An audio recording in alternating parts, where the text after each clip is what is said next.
Good evening, everybody, and welcome back to the Second Page Podcast. My name is Joseph Oswald. With me, as always, one of my good friends and producers, Mr. Steven Johnson, across the table. Am I still a producer? Yeah, well, I mean, it's all your I'm stuff. at the table. So, yeah, you're at the table. It's okay.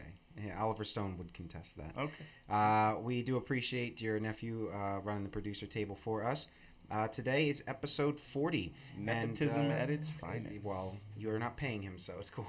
He actually is getting paid. But... With experience. Yes. Okay. If it looks like I'm in pain, it's because I am. I'm pretty sure I broke my thumb, so don't mind any of my grimaces throughout the show. More witches have pled guilty than expected at first, considering 4 out of 19 in Salem pled guilty, and that was 300 years ago. This time, a seemingly all-powerful Trump Klansman agrees to cooperate with the investigation, inching closer and closer to the main witch himself. Who knew witches were in such supply in the swamp? If they can't get you on their taxes, they will find out what sexual assault you have hidden. Much worse than playing softball in college, as the GOP derided Elena Kagan for. Brett Kay is accused of forcing himself on Dr. Christine Ford, while another man, Mark Judge, allegedly watched and did nothing to stop it. That's Trump's kind of man, just the man to oversee his potential removal trial, that is. Always remember Merrick Garland. Finally, Florence puts much of the red southern coast on notice. Address the human interaction with the changing environment or drown in political martyrdom. Tune in, comment live, and be a part of the conversation. Like us, subscribe, and share on Facebook and YouTube. Let's kick this off with... Is that a question? Yep, pick one. Okay. Go. Snitches. Snitches get stitches. Snitches get stitches rhymes with witches. Right. And that would be Mr. Paul Manafort. Yes, I think that for his 2020 run... Instead of the MAGA hats, Trump should sell, Stop Snitching hats. Yeah, quit snitching. Yeah. You can have that sewn in by a Chinese laborer, too, I'm sure.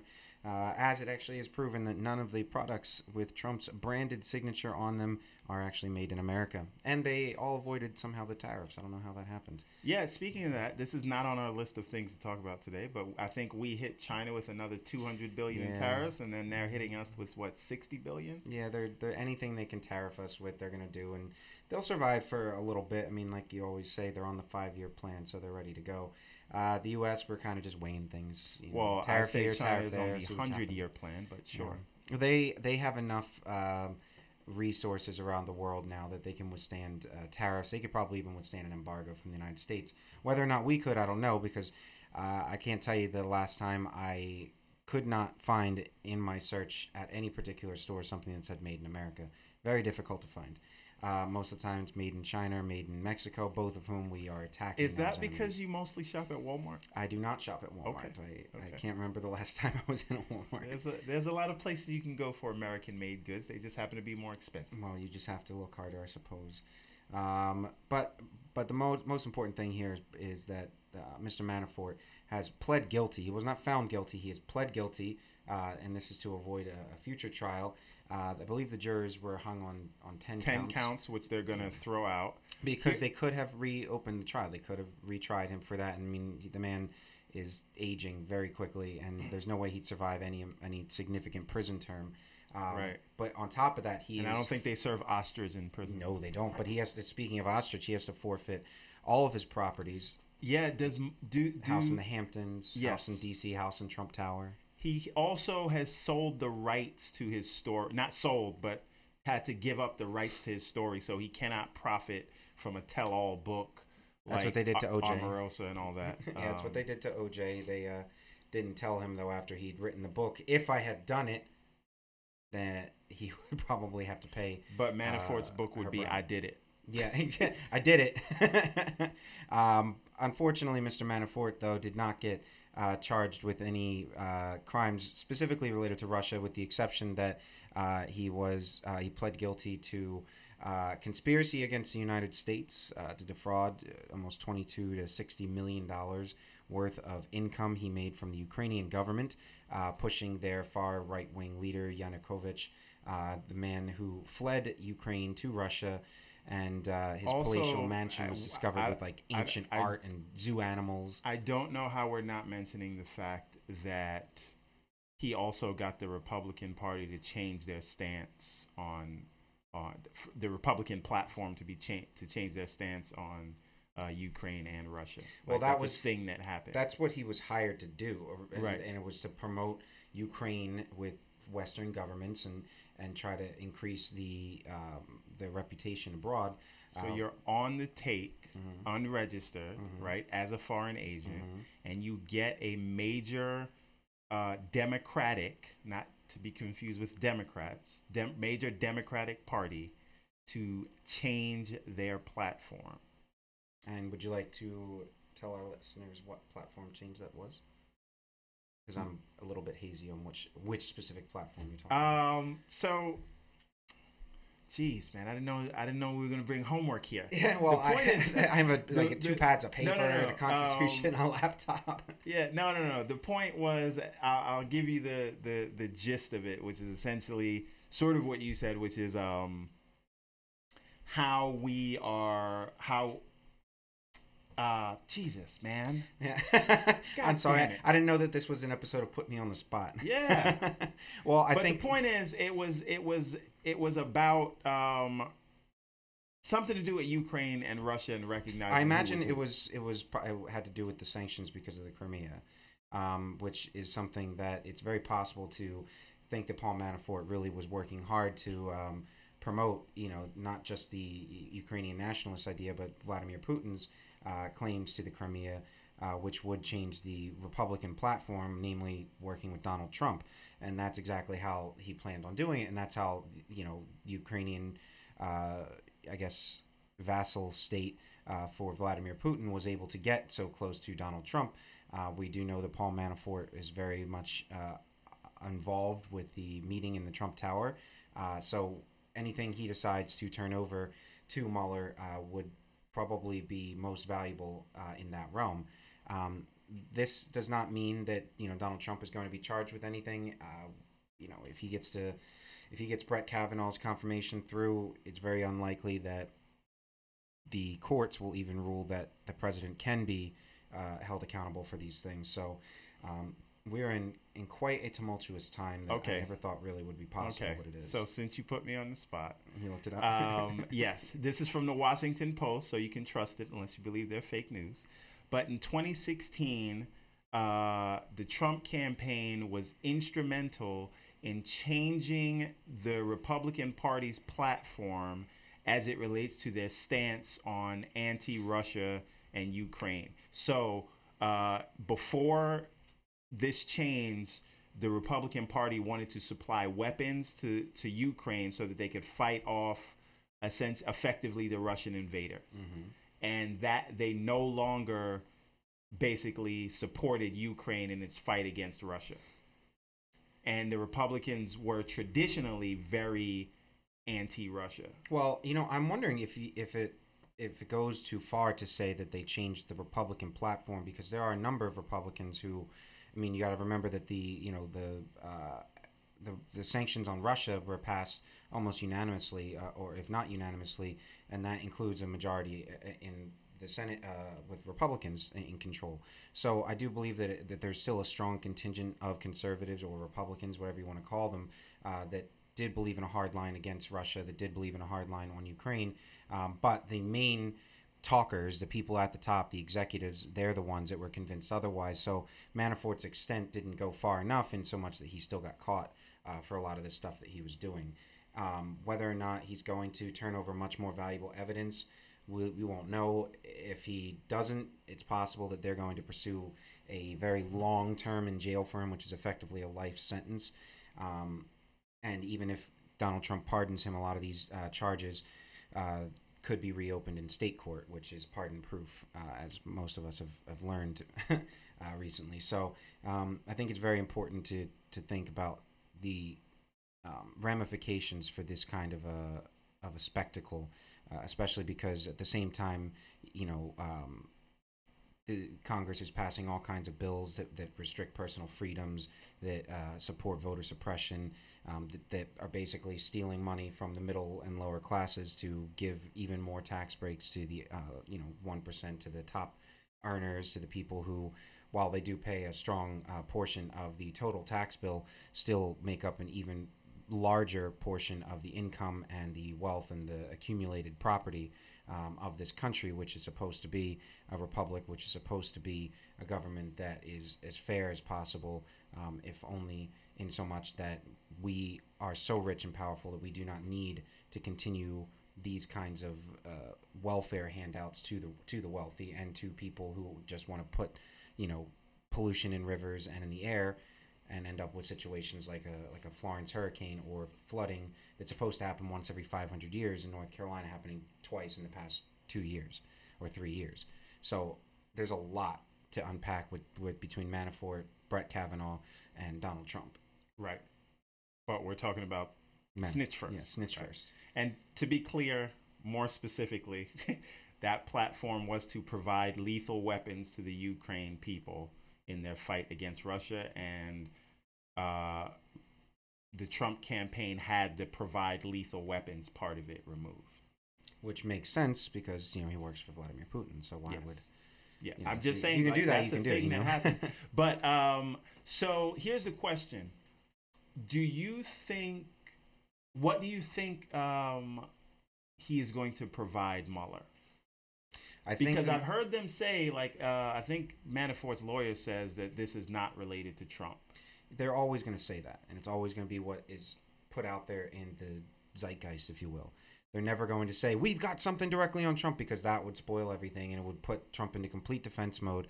And, if you pay attention to any of the world wars, you know that when you give someone zero ultimatum or zero way out and unconditional surrender, they tend to fight to the last. And they tend to conscript women and children and elderly people to protect them, as Hitler did, or, allow hundreds of thousands to die in, atomic weapon blasts, as happened in Japan. So the worst part would be to tell Donald Trump, you have no way out of this right now. He still has ways out. He still could, sit down with Mueller. He could resign. He could lose in 2020. Here's a question. Does Mueller find a way to make Manafort pardon-proof? He is already. He already is, and I think that's why he pled guilty, because he knows he's pardon-proof now. Like, he can't. There's nothing that Trump can do to save Paul Manafort now. Not after he's pled guilty, and because the charges, the 10 charges that were not pursued again, and some of the other charges that he went through with, and all the guilty pleas. Even if he does, all the stuff that he gave up was civil forfeiture. That's not felony. That's not something that you can pardon. You can't pardon someone for a civil offense. So all $22 million worth of property, cash, everything he has, all that's gone. He can never get it back, no matter what Donald Trump does. So he would not have pled guilty if he didn't. Jail time. I know, but he would not have pled guilty if he thought that there was still a chance that he could avoid jail time. So that's why you plead this out, get something like probation, tell Mueller everything he wants to know, and then even if Trump fires Mueller later, all this stuff is now out there. It's in, it's in investigations and in cases that are not related to Mueller's investigation directly. Therefore, Trump firing Mueller wouldn't exactly stop all that information from being released. I want to not prepare everyone, but just put this in the back of everyone's mind. It is entirely possible that Manafort gives Mueller nothing as it relates to Trump, but he does take down a lot of people that laundered money through the Russians. Like, do we really believe it was just Manafort? You don't think that there are maybe Democrats when and there's billions of Republicans dollars at stake, and you find the guy that had 22 million or 60 million, you didn't really find the guy. Right. So that said, what if Mueller's uncovering something else that he thinks is even a bigger fish than Trump, right? So this is why all the Nunez's and the Trumpian flag holders in Congress have not been able to derail Mueller's investigation, because he is finding truth. He is finding evidence of conspiracy against the United States. They're definitely still trying to call for it to be shut down. Of course they are. But my question is, what happens if Mueller actually just doesn't find anything? Like, and that's fine. Listen, honestly, there's been so much that he's gotten already that to me, yeah, it would suck if this is as far as it went. But you still have to count some victories here, and you have to imagine that all of this will affect some people's votes when it comes to the election. If you think that Donald Trump won the election with the Electoral College and not by popular vote, it is possible that he could lose even more votes in a general election, and thus also probably lose some states that he would require to win his electoral victory. I mean, he's obviously going to go for the pretty much same strategy that he went last time. He's not going to try to win the popular vote. And Courtney says Lindsey Graham is looking a little bit fishy right now. Yeah. You notice his turn. So it's like first it was Rand Paul, right? Mm-hmm. All of a sudden is a Trump cheerleader, and then Lindsey Graham, right? And then you find out, like, you know, Rand Paul, what he made a trip to where? Russia or North Korea? Where did he go? I think he made a trip somewhere, right? And gave a letter to, maybe it was North Korea. Anyway, the point is, it's very strange that we see some of these people who were like very outspoken against Trump now sort of finding the benefit of the doubt all of a sudden. Well, they played their cards too like that. I don't think any of them really wanted to put too much of a hard line on it. They probably would say that they supported some things that Donald Trump said and did, but they didn't support him entirely as whatever. But they also have to follow their party leadership to a certain extent. So I'm not going to hold them too much to account for that.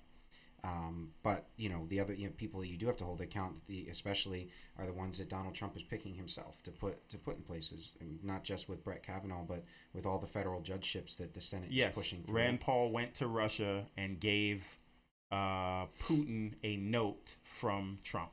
So he was, well, you can't kill the messenger. You know, what do you want me to do? Yell at Rand Paul for being a postal boy? A lot of stuff to yell at Rand Paul about. But the point is, the point that I'm trying to get at, and I think that Courtney's trying to get at, is what if everybody's implicated, right? Like, what if it's not just the Trump campaign that's on the tape? Maybe they're like, hey, you're running as a Republican. Let me show you how to get money. I don't know. I mean, you can't say that kind of stuff hasn't been around forever. It's more just like with social media making, you know, the latent racism and bigotry in certain parts of America brought more to the forefront. You know, it's the same thing, you know, with the widespread availability of news and social media. All the corruption that used to either go under the radar or used to not pick up enough steam in traditional media is now picked up, you know.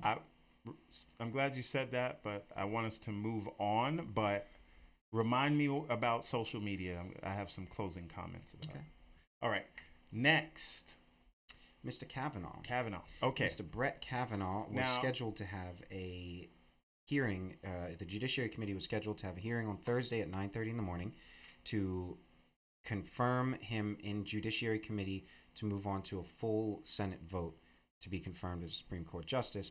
But now a woman by the name of Dr. Christine Blasey Ford has accused Brett Kavanaugh of sexually assaulting her back in high school in the 80s in a room where she says that she was held down with her mouth covered and that he had basically threatened her and made her feel as if she had tried to resist, that he would have killed her. And a gentleman by the name of Mark Judge allegedly was in the same room, watched it happen, did nothing to stop it, and he's now saying that he doesn't have any memory of the situation, but also at the same time doesn't want to talk publicly about it. So he clearly knows something, and he'll probably chalk up things to alcohol, and so will Brett. Oh, okay. You know, Donald Trump saying things like he shouldn't be, you know, judged by this thing that he made this mistake in his youth, and we clearly see that that's not something. I don't know that Donald Trump acknowledged that it was a mistake. No, he would never do that. He thinks that they're coming down too hard on Brett. So here's the problem, right? And I get very worried, right? Firstly, I can't tell you what I had for breakfast last week, much less what I did at any party in high school, right? And I'm not coming to Kavanaugh's defense, right? I think there are many other ways that he's disqualified. He should be disqualified as becoming a judge, although this is expected. He's a conservative. He is pro-life, and that's what we would have gotten if any other Republican One. I don't. I think he should be disqualified because there's likely a case against Trump, and I don't think there should be any new justices appointed when they could potentially weigh in on the constitutionality, if that's even a word, it is, of whether he can be indicted while he's a president and whether he can pardon himself, right?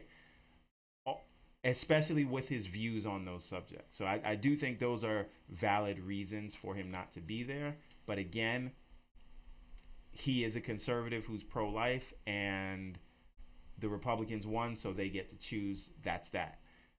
But the point that I'm coming to is, you know, all victims should be heard. All accusations should be taken seriously and vetted. But, like, if something happened 35 years ago at a high school party, right? How, like, is that the world we want to be in, where just an accusation? I feel like you're making the same defense and the same statement that we've made when we talked about all the way to from Roy Moore and Al Franken to, you know, Kevin Spacey and specifically Harvey Weinstein. Al Franken is what I'm coming to. But go ahead. You know, if Al Franken was unfit to be in the Senate because he let his hands hover over a woman who was fully clothed and actually wearing what appeared to be a bulletproof vest and made some inappropriate comments or whatever, if someone like that is not fit to serve in the Senate, if someone like Roy Moore is not fit to serve in the Senate, and even Republicans had considered ousting him if he had won, because of his sexual conduct 30 or 40 years ago. We're talking but Roy Moore was the in the other 60s terrible and 70s. Things that he said, like the problem that I have with this, it's not about the sexual assault allegations. Even Clarence Thomas faced sexual assault allegations, and I don't think that that's how you get rid of him. The most disturbing thing to me is that Chuck Grassley, within an hour of this coming out, had 65 pages of letters from women who said that they were never assaulted by him, that he was a perfect gentleman, blah, blah, blah. So in the course of an hour, this committee, which obviously is not known for its expediency, was able to secure 65 signed individual letters from 65 women that have had contact with Brett Kavanaugh since the 80s, all saying that they were treated very well. For one, you wouldn't include in that docket slide any letters from women who did not feel that way. But at the same time, that also means that the committee and the Republicans chairing the committee knew about this, did not let it get out. And I do believe that it was very likely a Democrat sitting on the committee, whether Dianne Feinstein or Cory Booker, maybe it could be someone else, probably found her because they had access to these committee documents and convinced her to go public with this. And ever since she's gone public with it, she's been receiving dozens and dozens, if not hundreds, of death threats through the mail, she had email, to move out of her social house, media, higher security. So, yeah. But the thing is this: let's be clear, though, right? The Democrats had this information. Maybe the Republicans had it too. But Dianne Feinstein's office has had this for something like months now, right? And two things can be true at once, right? One is she could be a credible accuser, but also this is politically timed by the Democrats who are trying to run out the clock until the midterm elections. Well, would you expect anything from anybody else? It's the same thing. It's the same thing they did. But I'm just saying we need to acknowledge that that is what's happening, right? They don't have the votes, and so they need to slow roll this thing to hopefully, potentially, take back the House. But sometimes and a war of attrition appointed. is necessary. Sometimes you do need to do that kind of slash and burn in order to win in the end. And not that I'm saying that this is how politics should be, but it is how politics has always been. But you don't throw your ace card out right off the bat if you have one. You go through the normal process. You try to stall things and stop things based on the fact that a normal decorum isn't being observed, that this nomination is being rammed down our throats despite the party in power having terrible. Other reasons for not wanting to go through with nominations in the past. Because, and this is what I say to Trump supporters all the time, right? Remember, your party will not be in power forever. And if these are the new rules that we're championing, Like, No, remember that it could happen to you. Then So, you look at things like North Carolina, where you try to strip the executive of all power because an opposing party won some kind of legislative victory. yeah, but That's what that Republicans was believe is that was normal and okay. right, but that's wrong. So what I'm saying is, if we're now saying that one person with no witnesses, right, can just say something happened in high school. She does have witnesses. She said that there's a witness. She named a man. The witness is his friend. She's named a man who in this, and she's also said she told her husband and other people. And 6 years ago, she told the therapist, and there's notes to that. I get that, but what I'm saying is, effectively, there has not been another investigation, right? And I think she said that before she comes and testifies, because Congress wants her to, the Republicans want her to come and testify in public or private.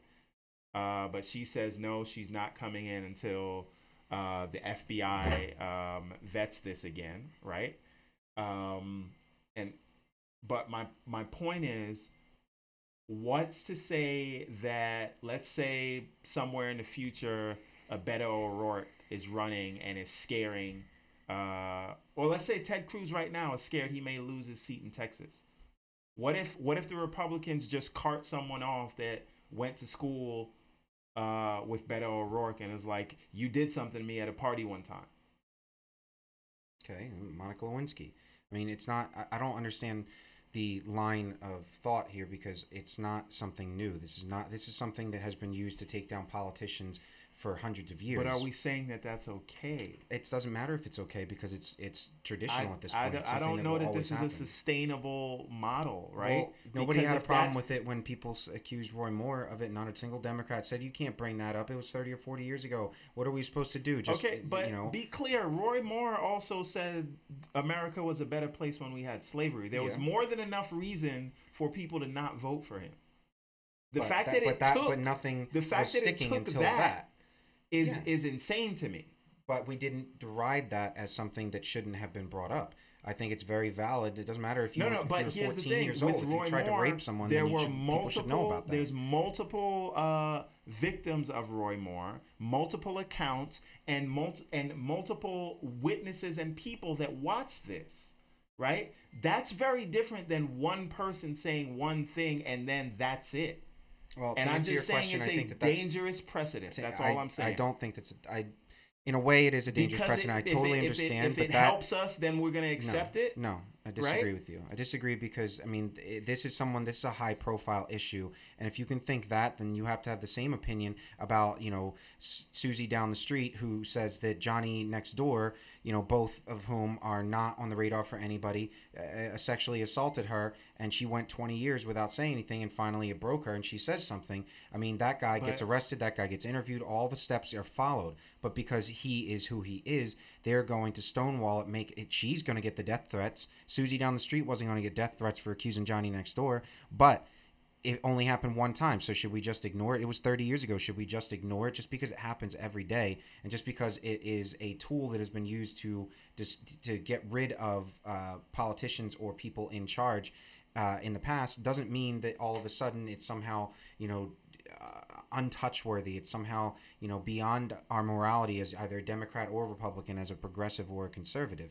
If you tried to rape someone at any point in your entire life, good for you for keeping it under wraps. But if you're going to sit yourself in the limelight, if you're going to submit yourself to interrogation to determine whether or not you are one of the 9 people out of the 330 million that get to decide what our laws mean, then you absolutely should be held accountable for any little misstep that you did.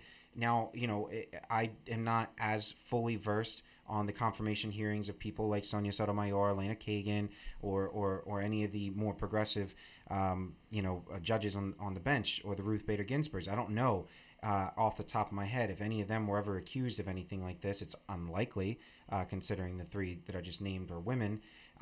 But the fact that the GOP came after Elena Kagan for playing softball and tried to insinuate that she, because of that, could possibly be a lesbian, and because she has to rule on cases involved in same-sex marriage, just before it was declared law of the land, that she was not she should not have sat on the court. Voted in like with 80 or 90 something exactly votes, because that was before people started getting down to cutting each other off at the nail.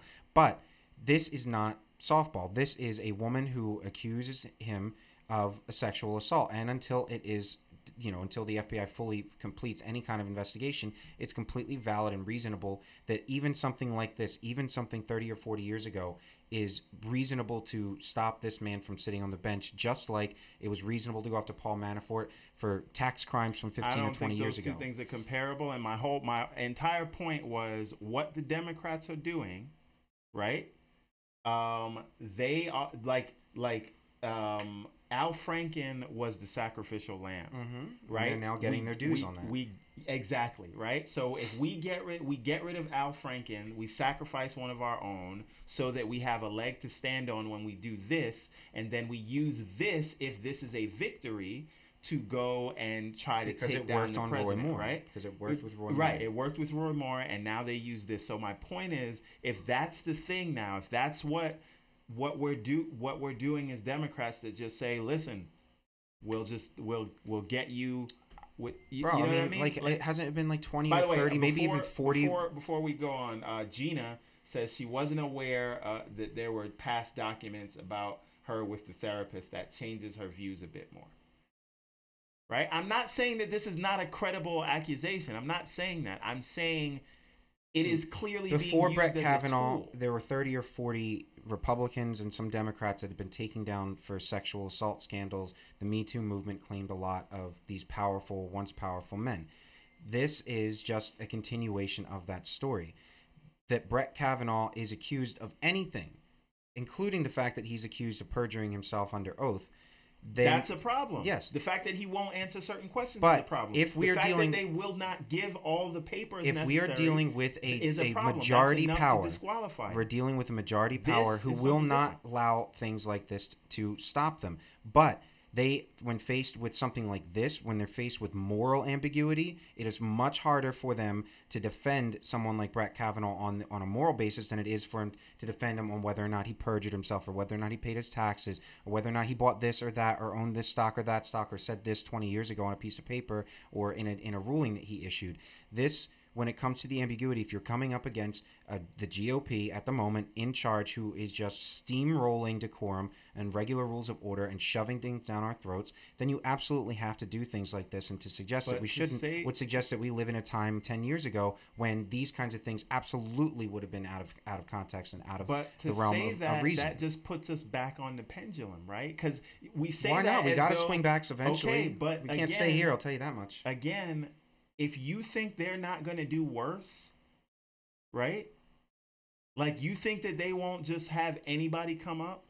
Listen, everybody, I mean, not everybody, but plenty of people remember the McCarthy era. Plenty of people remember when you could be dragged out of your home in front of a House committee. Or the Spanish Inquisition. I guess people don't remember that because they weren't there. But but I mean, those things, it's not like these kind of things haven't happened or that they won't happen again. But the only thing that prevents them from happening or mitigates the damage that they cause is by doing stuff like this, is by stopping people like Brett Kavanaugh from sitting on the court. It's by stopping people like Donald Trump from going into economic or physical war with other countries by stealing pieces of paper off of his desk. There are so many... By the way, I'm reading Fear now. Oh, good for you. I'm only on like the first chapter. I might get it on audiobook just because I don't know if that's what I meant by reading it. It's hard enough. I meant I got the audiobook. I can't believe that he was able to just translate Trump speak so effortlessly. I'm sure that's what took the longest part about publishing, was trying to figure out what the hell Donald Trump just said. But to end my final remarks, at least on Brett Kavanaugh, I just think that when you have someone, especially someone like this who's been accused of what he's accused of, who will likely oversee a court case dealing with sexual assault or what a woman can do with her body, I think that it's terribly, terribly unreasonable to believe that someone like Brett Kavanaugh should sit in that chair, conservative or liberal or not. I know that a conservative is going to get appointed under a Republican president. That is something that I never questioned. But if there is anything wrong with this person, especially when anybody who's anybody and been paying attention to politics over the past 5 years knows that there are certain cases that are very likely to come before the court, then someone like this is someone that we have to defend against, that we have to try and stop, with whatever way we possibly can. And again, you have to remember that the Republicans and Chuck Grassley, the chair of the Judiciary Committee, kept this information from being released. It was classified, and Democrats have likely threatened to release it, which is why it came out now. But it very easily could have come out in the very beginning if Republicans had not tried to stonewall it, which is again why I say it's reasonable that Democrats do this. When they exhausted all other avenues of and when they saw that Cory Booker wasn't going to get kicked out for what he had threatened to do, because the Republicans decided to just release all the memos, so they didn't have to deal with that.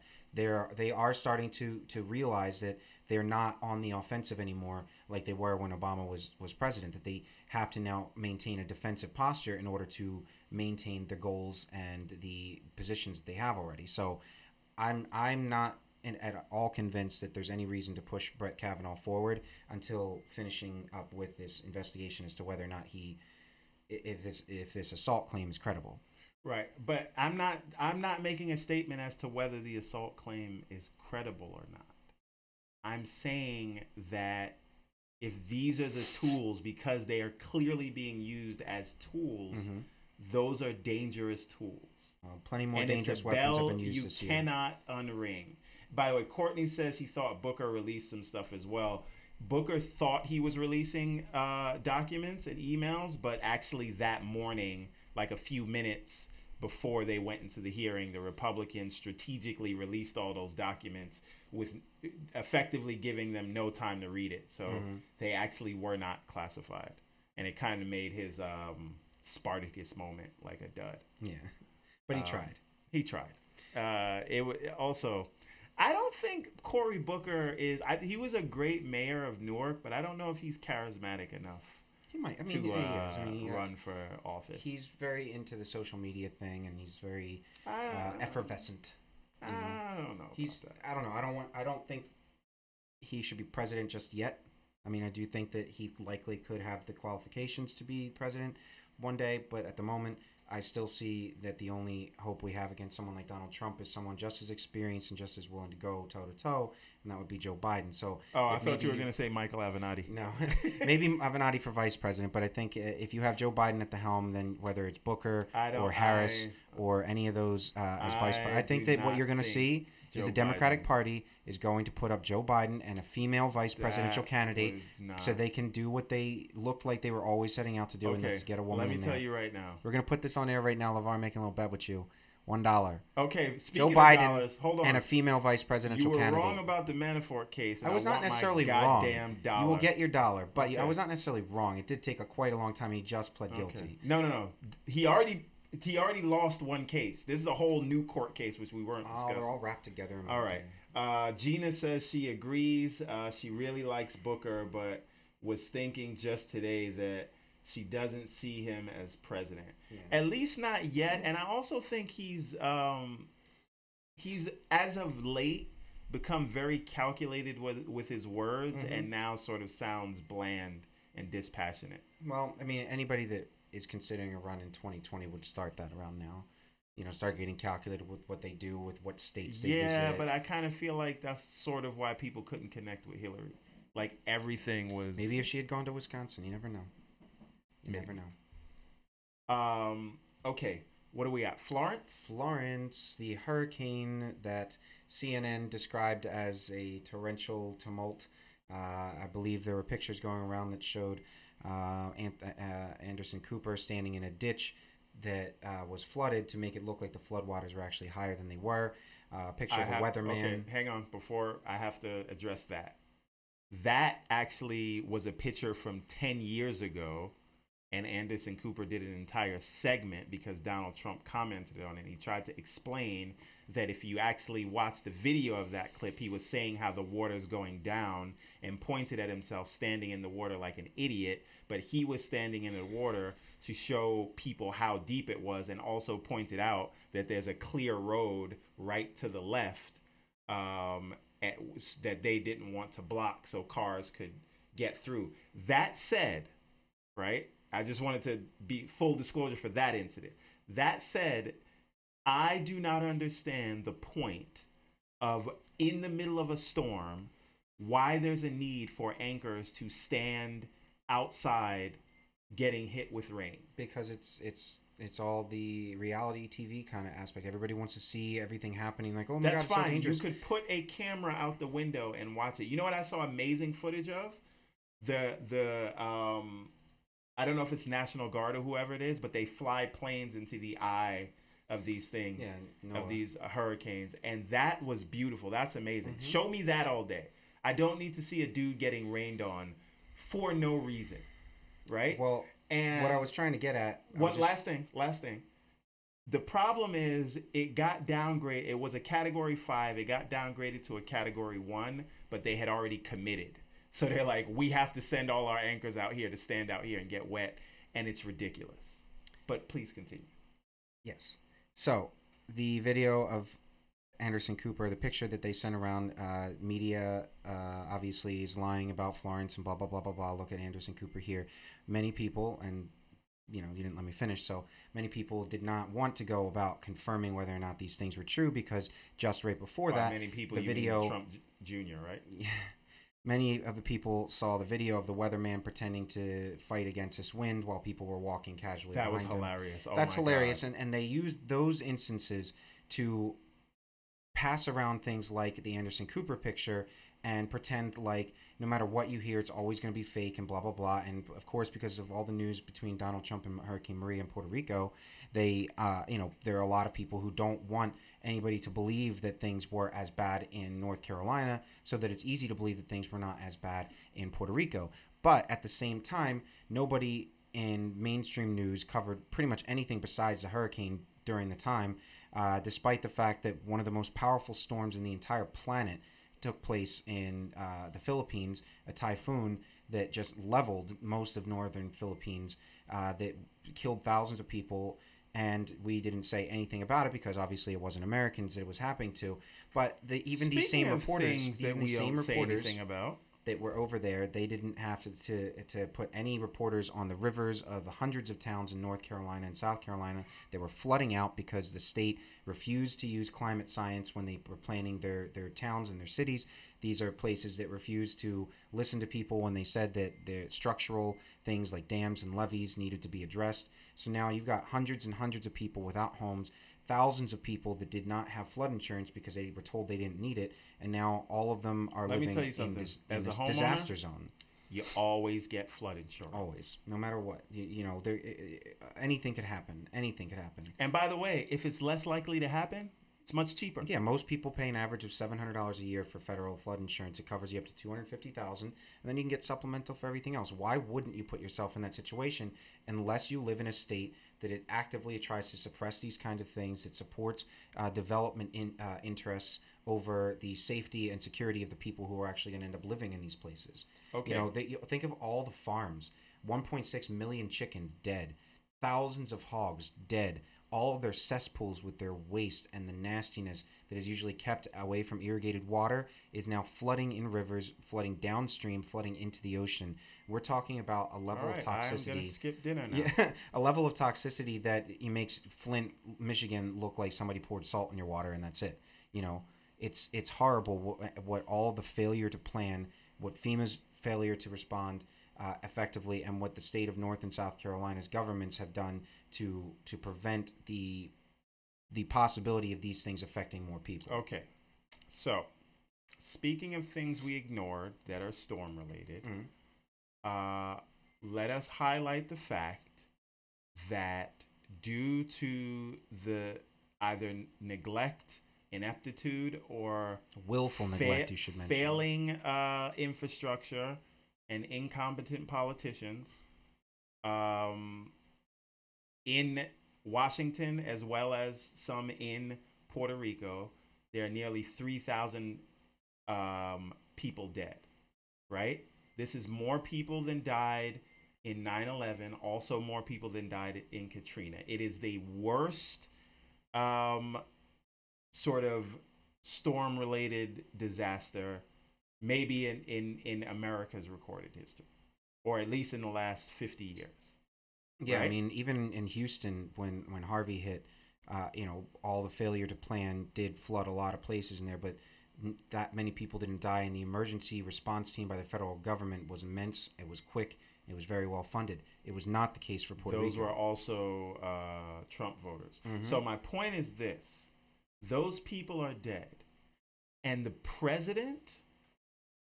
Not only the president denies that they're gone. This is the same guy that went over there in the middle of all these people dying and threw paper towel at them. Almost threw cans of chicken soup, and he was dissuaded from doing Now, I also want to. This is also the president who calls, on a regular basis, calls brown people coming over the border rapists and murderers. Right? This is the person who says that a judge could not do his job properly because he was a Mexican, right?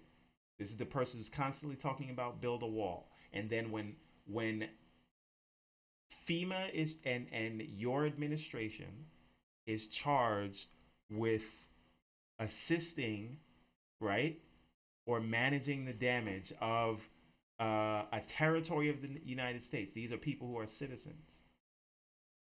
When these brown people are dying, nothing. But you are out there in Texas, you're out there in Florida. Well, Puerto Rico doesn't have any electoral votes. And then you just deny it. And we're living in that world where, like, opinion has become fact, right? So I can just say, well, I choose not to believe that happened, and that's it. And these people are dead. So what I would say to the not that any of them are listening, but the mainstream media, this is the story. And numbers like this, although confirmed today, have been around, I'm sure, since not long after. We can go back to episodes yeah, where we talked about this before we had confirmed numbers. And the mayor of Puerto Rico, I can't remember her name right now, got into a Twitter fight at the time where she was saying all these people were dead, but somehow there was only some report that said 16 people are dead. He wants to use the semantics that 14, 15 people, whatever, were killed directly from things like wind and rain and lightning. In the night of but the not rain. The people that had no power for months and their oxygen machines weren't working, that were flooded and couldn't get out, and they ended up drowning, slow and terrible Contaminated deaths. Water Contaminated supplies, water, dysentery, heat all stroke, these things. dysentery, just the inability to get food or clean water, not able to go to school, not able to go to hospitals, people that needed surgeries and transplants, people that needed things like dialysis. They died. These are direct results of the president's actions, of the failure of FEMA to respond even then. At least FEMA acknowledged that there were shortcomings. Like, the 45 just says it's an unsung success, right? So when you can create your own reality like that while people are dying, like, it's not a joke. So what I'm saying is, this should be the number one story, should have been the number one story instead of whatever the tweet of the day is. Like, people are dead. And the fact that imagine if 3,000 people died in Sandy. Yes.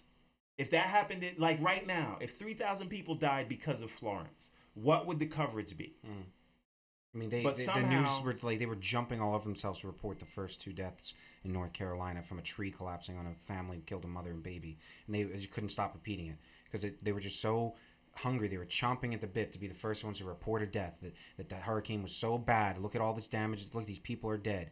And it didn't turn out that way. And then instead of just turning around and saying, okay, it's not as bad as it was, everybody just calm down, we don't have to freak out every single time, they did everything they could to make it seem like it was so much more aggressive than it actually was, completely ignoring all these people along the rivers and dams and lagoons and lakes that were being flooded out of their homes. And maybe they didn't die, but they lost everything that they ever had. And on top of that, having dealt with Hugo a couple of years ago, Floyd, Andrew, all these other hurricanes that have hit in the past decade or so, and they just have to keep rebuilding, and they get nothing for it.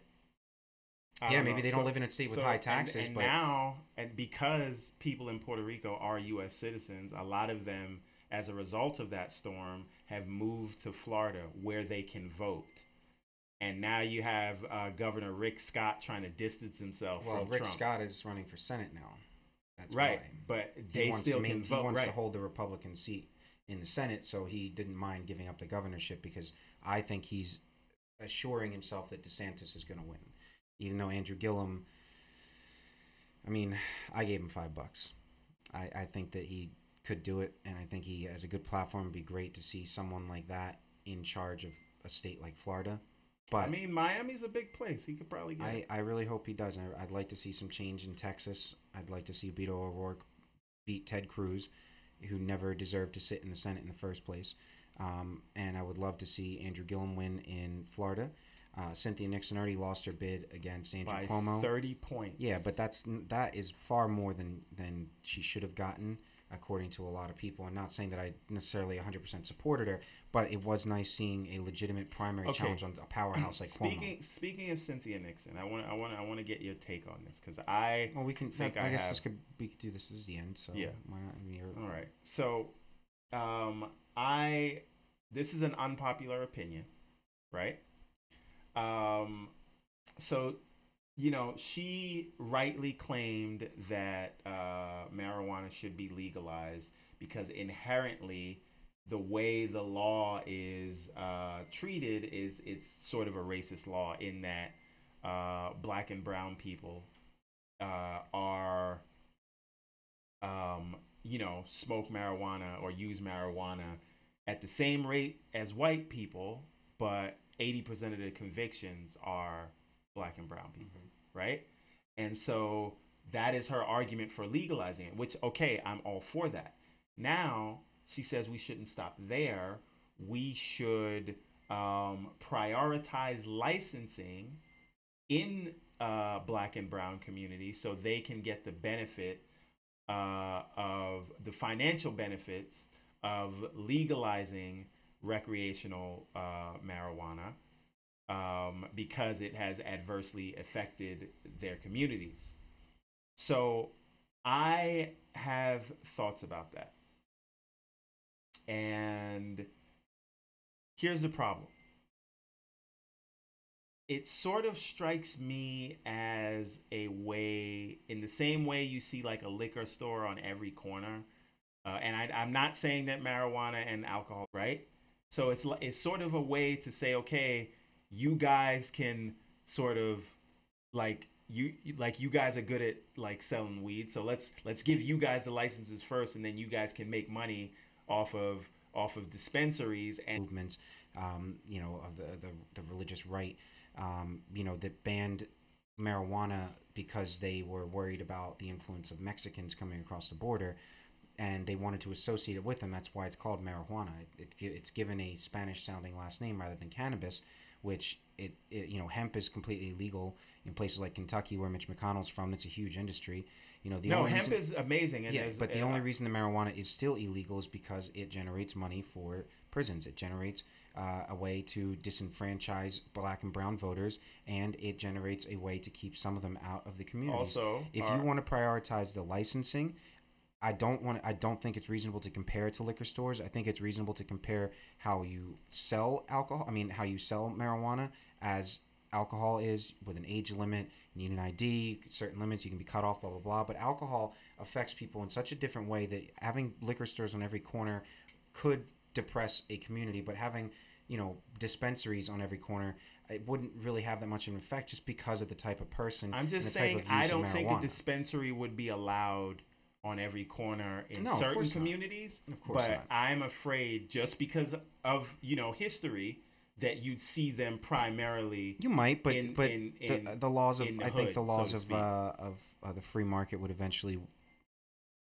Speaking of the free market, LeVar Jr. just pointed out that Coca-Cola, and this is true, they are watching the cannabis market. Of course, right? There's so many people that are thinking of getting into that business. There's so many people that just there's a lot of money to be made, and I get it, and I get the good intentions of it, but I'm saying there are unintended consequences that could happen there.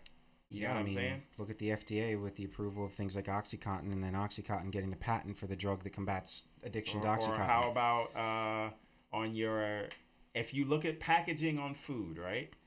Everything, whether it's sodium, whether it's calories, everything, they'll tell you fiber, they'll tell you what percentage of the average daily diet this takes up. So it's like, you'll have a cracker and one serving size is 10% of your daily salt intake, right? So you know how to portion your food. You know, it's the only thing they don't do that with? Sugar. Mm. Yeah, there's no established value.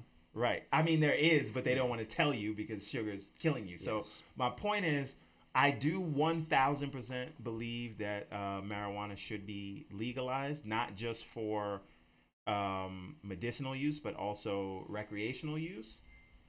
That said, I don't know about the prioritizing. Listen, I think prioritizing to each community, giving a certain number to each community and letting them decide what to do with it, yes. That the people that own the licenses should have to live in those communities, I think that's an absolute certainty that it would make it much more fair. I mean, I've been to places where marijuana is legal recreationally, from Canada to Colorado and to California. And aren't people much more chill? Yes, they are, and they Amsterdam. do exist. They do exist in a large quantity. There are a lot of dispensaries, and there's more and more every single year, and it's not doing anything but benefiting the local economy, benefiting education, benefiting senior services, lowering taxes, because for the same price you pay for something on the East Coast or in a place where it's illegal, you're paying that same price for a legal product that is tested, that is secure, and that is taxed. And the only reason it still costs about the same as it would on the black market is because the tax makes up that. So if you had the choice of buying something completely legally that was safe and secure over, you just know this guy and you hope that this guy is going to come through for you, it doesn't make any sense. I can't really think of any reasons in 2018 to not have marijuana legal throughout the entire United States. But like most things, including marriage equality and things like that, when you want something like civil rights equality in marijuana and especially drug laws, then it needs to be state by state. And that's why I think New Jersey specifically needs to lead the way. Do it before New York, do it before Pennsylvania. And just like with casinos, you dominate the market for a set number of years until, like New York and Pennsylvania did, they just started building casinos on the border. So there's one here in Yonkers. Yeah, but that's what they do in dry counties, like Ocean County, New Jersey is a dry county. You can't buy alcohol, so all the liquor stores and bars are right on every entrance and exit. Every border crossing into Ocean County has a liquor store because of that. So Courtney, by the way, agrees with Cynthia Nixon. I agree that things should be expunged and the people should have their records clean. 100%. I'm all for that. I don't know how I feel about the prioritizing licensing. I agree. I don't think it should be prioritized, except that I think it should be prioritized community-wise. The people that live in the community should get to own the licenses, not some, they should do that with police Coca-Cola too. Corp. But Atlanta, Georgia owns a marijuana dispensary in New Jersey. That's a problem too, right? I get it, and also, if it's legalized, there's higher you have higher certainty in its safety, right? Because sometimes you don't know what's in an illegal regulation product, right? So it should be legalized. People who are convicted of non-violent crimes that as it relates to marijuana should have their records expunged. I don't want to wake up in a world where there's a dispensary on every corner only in the hood. That's what I don't want to see. Well, if that happens, then only the hood's going to make the money off of it, and only the hood's going to get the tax benefits from it. So I guarantee you, gentrification goes. These dispensaries that you find in Denver, in Los Angeles, in Toronto, these dispensaries are not located in the hood, and they've been legal for years. These dispensaries are located in places where people have the money to spend on marijuana and can pay the tax and can pay in cash, because as of right now, no bank or credit card will work in a dispensary anywhere in the country because it's still illegal. Right here, but again, if it becomes legal federally, I think you'll see all that. I don't. I think it's been fought so long, and we're so deep into marijuana culture, and with so many people having done it, and it's not like a brand new product. It's not like, I don't mean to single anything out, but it's not like you're legalizing crack or something that is very specific to a specific group of people, not just their race, but their socioeconomic status. Those are the people that are addicted to heroin and crack are far more willing to do things to get the money to buy those products than are marijuana users. So from personal experience, what I think is very important for anybody when making a decision, personal experience, I have not been to a single area that has marijuana dispensaries that is a depressed zone, that is a high crime area, because for one, these are all cash industries. And if it's legalized in the future, these legal ones that have been around for years are not going to just up and change, move to the hood, or do anything like that. They're going to be in places where people can afford the product, just like you're going to find upscale bars and liquor stores in nice towns, and you'll find like the cheapo places wherever that'll sell. There will be those places, but they will not be as prolific as the ones that are successful and can make the money. I dig it. I understand both sides of the argument. And maybe But I'm I just do an agree old with fuddy-duddy. I agree with you on that. You don't want to wake up and see that. That's agreeable, but that's why you have limited licensing. Sure. That was a mistake with alcohol. They didn't have limits. That's why every convenience store in every state around New Jersey sells beer. You go into certain communities, and then you'll just wait. You'll walk up, and then you got a liquor store on one corner, the smoke shop on the other corner, and it's like, let's just keep them drunk and high, right? Keep them drunk and high. They're not protesting. So that is the thing that I worry about. But again, that is me being cynical, and I say all of that still understanding and hoping that it does become like legal for everyone, and people who have had their lives destroyed by its illegality, their records should be expunged. Agreed. And I had one more point, but it's not. I can talk about it next week. Okay. Because it's hot. Yes. All right. You got anything else? I just think people need to be much more aware of things that are happening outside of your own state or your own county or your own country. There's a lot that happens. Okay. Now that you said that, nobody addresses. I think people need to be aware of things that also need to be aware of things that happen outside of their own world view. Give me a single. I say that to say this. Understand, and I think many of us don't understand how much of our lives are controlled by algorithms, right? We don't want to believe it. We think that we have original ideas. We think that the world is what is in our search feed, right? But understand, companies like Facebook, like Google, like YouTube will feed you things that you like to click on, or whatever you think. It may not, that's not really the real world outside of you. Expose yourself to ideas that are counter to your own, if only to test the validity of your ideas. The world is bigger than the feed that Google presents you. And a lot of times people can become darkened and cynical and come to believe that the world is something that it is not. Don't just how that was expose yourself. Well, sure. But I say all that to say is don't surround yourself with more than the people who just agree with you. Right? Okay. And to relate this to my favorite film franchise of all time, The Matrix, remember, everyone who was freed from The Matrix was put in Zion, and Zion was just another form of control. That said, that's all I got for you. A lot of control out there in the world. Speaking of which, Controller Man, we're about to go out. Do I got the little words floating by my chest? No? Working? No? Yeah. The names are funky today. Just tell them where they can find you. Oh, right. Well, they are going to find listen. me somewhere near the St. Louis area code with 10s, probably dubs. If you don't find me there, you will find me on the Twitters, the Twitterverse. Tweets, yes, meaning Joseph So Swolled. All right. Which I still think is funny that that's just my name. Joseph A.M. Johnson. You can also find me on The Real. We had some life issues yesterday, so we couldn't record, but maybe we'll do something later this week because there's a lot of news. The Captain Marvel trailer came out. The new Mary Poppins trailer came out. There's a lot going on. Oh, new pictures of Joaquin Phoenix's Joker. A lot happening. Emmys were last night. Goodness. All kinds of things going on. So I'll have to tune in. Yeah. Whenever we do it, but we'll do it sometime this week.